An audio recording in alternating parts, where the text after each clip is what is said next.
নমস্কার বন্ধুরা, কেমন আছেন সবাই? আশা করি সকলেই ভালো আছেন। আজকে আমি বানাবো কাঁচা কলা, আলু আর মাছ দিয়ে ঝোল করব আদা জিরে বাটা দিয়ে। তার জন্য নিয়েছি কি দেখুন, আলু কেটে নিয়েছি, কাঁচা কলাও কেটে নিয়েছি, মাছে নুন হলুদ মাখিয়ে রেখে দিয়েছি, আর এই যে আদা জিরে পিষে নিয়েছি। তার সাথে অল্প একটু টমেটো দেবো, অল্প কাঁচা লঙ্কা চিড়ি করে দিয়েছি। টমেটো কাঁচা লঙ্কা দিলেও হবে, না দিলেও হবে।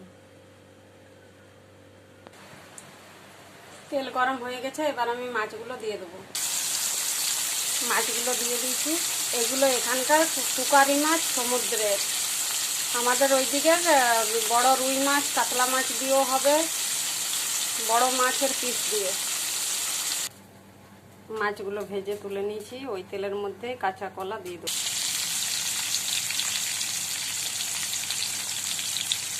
কলাগুলো লাল করে ভেজে তুলে নেব। অল্প একটু মেথি ফোড়ন দিয়ে আলুগুলো আমি ভেজে নিলাম। আলুগুলো ভাজা হয়ে গেছে। এবার আদা জিরে বাটাটা দিয়ে দেবো। তার সাথে আমি পরিমাণ মতো হলুদ দিয়েছি, আর অল্প একটু লঙ্কা পাউডার দিয়েছি। দুটো কাঁচা লঙ্কা পিষে দিয়েছিলাম। আপনারা চাইলে লঙ্কা পাউডার দিতেও পারেন, নাও পারেন।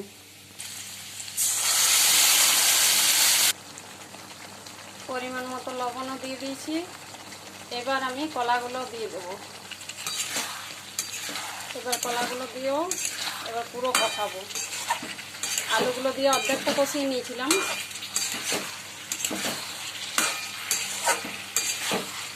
যতক্ষণ না পুরো তেল ছাড়বে ততক্ষণ পর্যন্ত আমি কষাবো, তারপরে জল দেবো।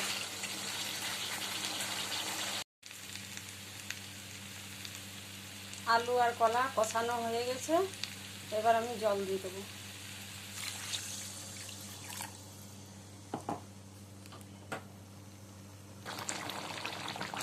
ঝোল ফুটে উঠেছে, এবার আমি মাছগুলো দিয়ে দেবো। বন্ধুরা, আমার কাঁচা কলা, আলু, মাছ দিয়ে ঝোল রেডি হয়ে গেছে। আপনারা আমার ভিডিওগুলো যদি আপনাদের ভালো লেগে থাকে তাহলে একটা লাইক কমেন্ট করে যাবেন। আমি তো বেশি দিন ফেসবুকে কাজ করিনি, আজ 1 মাসের মতো হচ্ছে আমি ফেসবুকে কাজ করছি, কিন্তু আপনারা যেভাবে ভালোবাসা দিচ্ছেন ওইভাবে ভালোবাসা দিয়ে যান। এখন আমার ফলোয়ার হয়েছে 3.5K। এইভাবে আমাকে ফলো করে যান, আমিও আপনাদের পাশে আছি। ঠিক আছে বন্ধুরা, এখনের মতো টাটা।